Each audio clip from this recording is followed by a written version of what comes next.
এইদিকে ধরে থাকো এই দুটো। হ্যালো গাইস, আজকে আমি তবলা বাজাতে চললাম, তোমরা সবাই দেখো এখন। চলো শুরু করা যাক। তার আগে আমাদেরকে বলে থাকলো আপনারা তাড়াতাড়ি করবেন, আবার দেখবেন, তাহলে আপনারা তবলা ভালো করতে পারবেন আর না ভালো করতে পারবেন। কিন্তু আমার তবলা করতে এত ইন্টারেস্ট, মানে কি করতে পারবেন না।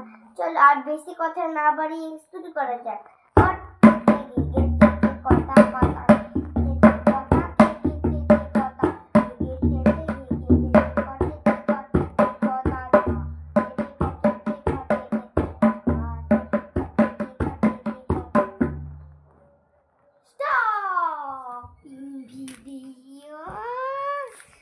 Now off. আপনাদেরকে আবার কালকে লিংক দেওয়া হবে। Tata guys, like and video. আমাদের তবলা থেকেই বন্ধ হলো। Bye by.